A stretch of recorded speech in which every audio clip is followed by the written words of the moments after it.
Hey folks, your OS Reviews. You're watching our video review of the LG 306G. The G stands for GSM, and this is a no-contract prepaid phone for TracFone wireless users.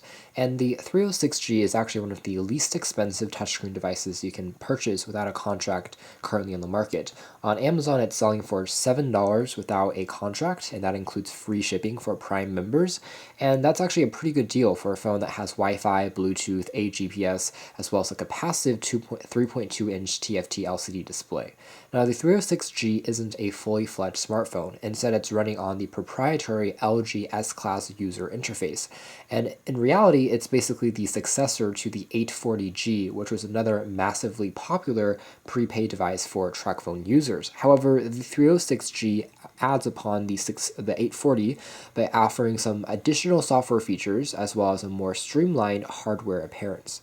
So taking a quick look at the design first, for a $7 phone, the 306G is remarkably well built. It's made out of some plastic components, but it feels very solid in the hand. Nothing creases or cringes when you hold it, so it does feel very solid. The back features a simple 2-megapixel fixed focus camera with no autofocus, no vanity mirror, and no LED flash either. And behind the back cover, you have access to a micro SD card slot for expanding the built-in memory, as well as the SIM card slot. This is again, GSM quad-band world phone, and also the battery. On the left-hand spine, you have access to the volume rocker, which is pretty tactile and responsive. There is this pattern in the back, which makes the phone pretty easy to grip. And the top features a 3.5mm headphone jack for listening to music. The side features a power on-off switch, which is a pretty good placement. It's easy to tap on and to press. And the bottom features the micro USB port for charging and syncing, as well as the microphone.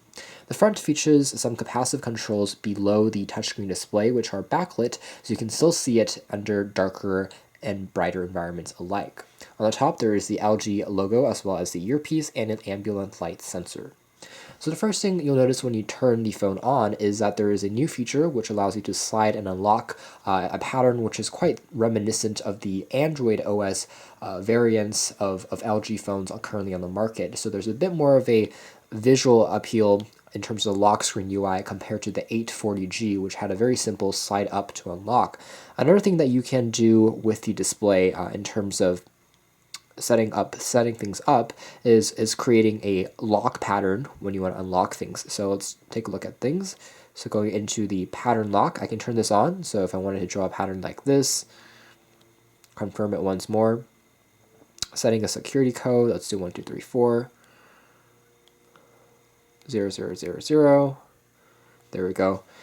And going back home, and we turn the phone on again, you can see we now have this lock screen. This lock screen is again very reminiscent of Android OS. So again, there has been some work done since the days of the 840G that has added upon the visual appeal as well as the software user interface. Some other things to notice is that when you turn the phone off, the display has a transition which kind of flashes in a line. So some other touches have been made by LG just to make things a bit more polished. But otherwise, things largely remain the same. The capacitive screen is still very responsive and easy to use. And since the 840G, the LG 306G now does support multi-touch on some applications, like in the photo gallery. You can pinch and zoom in and out of photos, so it does support some gestures. There's also the drag down notification drawer, a bit more polished now. You have access to your wireless options like Wi-Fi, Bluetooth, stereo Bluetooth for listening to music or calling someone using a Bluetooth earpiece is supported. Airplane mode, you can change play music directly here for multitasking. Also check your alarm and turn it on and off is also something that you can do from the notification drawer. But otherwise, on the top here, you have access to your battery indication status, a time, date, and reception information, and this is the Wi-Fi indication bar on the side there. The 306G still does not have an accelerometer, so when you're inputting text, it still is a little bit tedious because you're stuck with either a T9 keyboard or you can use a QWERTY layout, but you have to manually select that as opposed to just rotating the phone and expecting the keyboard to pop up. There are a few widgets built onto the 306G, such as an analog clock, as well as some notes that you can tap on, and also a more complicated digital clock that you can set up, but you can't download any more additional widgets beyond what's already included. These are the same that we've seen on LG's S-Class devices like the LG Arena and the LG Crystal in the past, so it's really nothing new. However, what is different here is the addition of multiple scrollable pages. That was something that has been updated. You now have 5 home screens as opposed to 3, and you have the ability to accommodate both widgets as well as shortcut applications directly on the same panel, as opposed to dividing that into specific pages or panels. So it's a bit more integrated, a bit more seamless, and more reminiscent of Android OS now. Down below here, we have shortcuts 1 to the dialer, which is very large and easy to tap on. Speaking of, the reception quality and the phone quality on the 306G is excellent. Just like on the 840, call quality is a forte here because the reception is loud and clear. We consistently receive 3 to 4 bars when we're talking, and also the speakerphone is quite loud as well. Overall, this is a very good device for placing and making calls, and because the battery life is quite long at around 3 to 4 days before you need to recharge it again, just because the screen doesn't take up that much power, it's a bit smaller and the processor is not as speedy, it definitely drains less power, so it does make it a better buy if you're looking for something that lasts a lot longer. So a good option for a backup phone, maybe for a child or even for an elderly person that maybe are using their first touchscreen device. This is a nice, easy option to get started with. Address book is down below here. There's also a SMS text messaging client. Tapping on the icon down below there takes you to the full application drawer, which offers 3 pages of scrollable icons. And as you download more applications or install more Java-based applications from a computer using the micro USB port down below here, they will pop up as additional apps on the screen. However, this is one design area where the 306G does not see any improvement over the 840G. It's still the same thing that you'll find on here.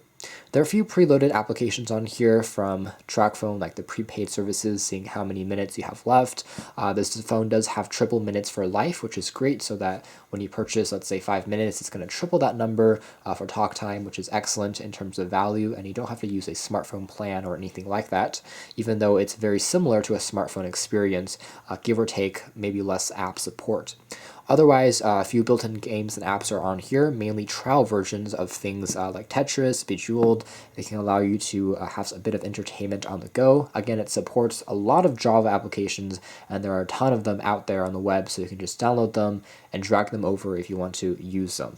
Now, Opera, as far as the web browsing is concerned, is another area where we now have a new app that's built in. The previous 840G did not have Opera Mini pre-installed, but again, the 306G does. So you can just launch this and browse the web if you don't like the built-in web browser.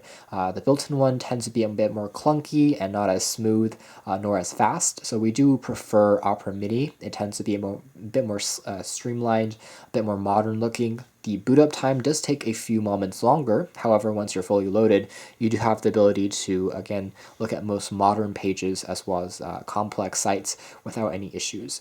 You can also do tab browsing down below here, as you can see, so opening up multiple panels, as well as doing quick searches for the weather, for news feeds, and it works pretty nicely.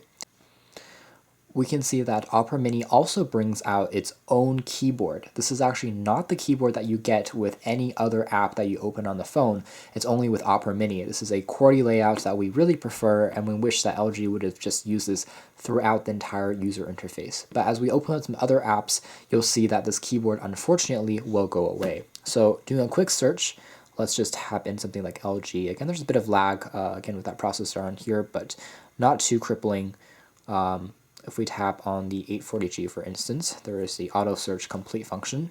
We are connected using Wi-Fi. As you can see, the speeds are pretty fast and respectable, and even more complex sites will load up, but you have to wait a bit longer, and you can check out more additional information. When you're ready to go out, you have to confirm it, and then you're basically done. There are notifications that will pop up whenever you're opening up an app that uses the internet and may use your minutes, so there is notifications for that.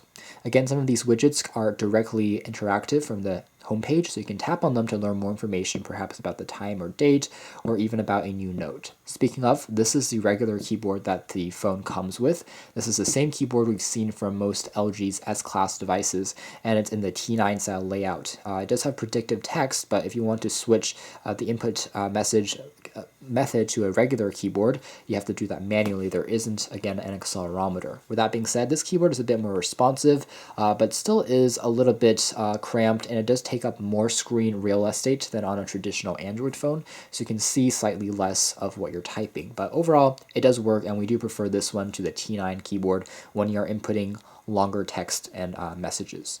Taking a look at the camera, at 2 megapixels, it's nothing to write home about. However, it is a nice touch that is included and works for emergency shots, and shutter speeds are also pretty respectable.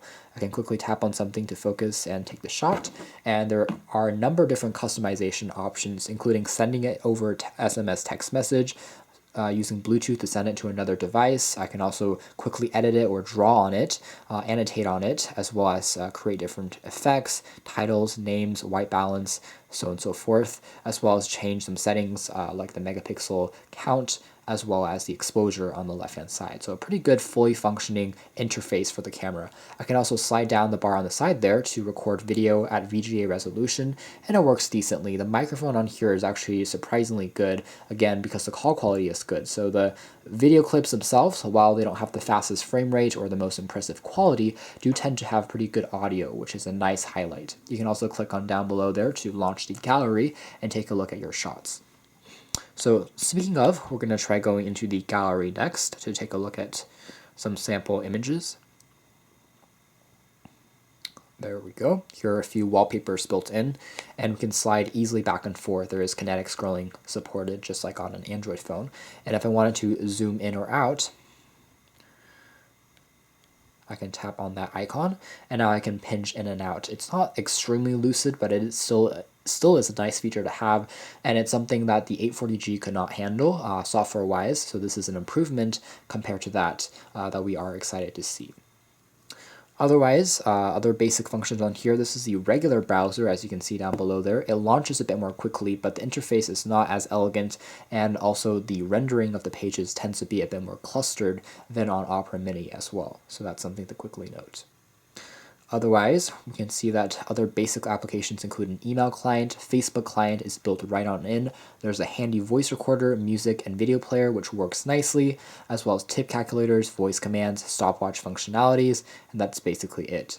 The last thing that I will quickly point out is the screen on the 306G is excellent. Just like on the 840G, this is actually a pretty good display. Although the resolution in terms of the pixel density isn't super high, we do like the color saturation, and the viewing angles are actually quite wide, so you can see how images remain pretty sharp and colors remain accurate even as you tilt the display, which is rather ironic because low-cost Android phones that LG has produced, like the LG Lucky or the LG Sunrise, have terrible displays, whereas something like this that has a proprietary UI and actually has a lower cost of only $7 without a contract has an even better screen. So that is something to note. So we are fans of the display on this thing. It's not super sharp or anything, but colors are nice and vibrant.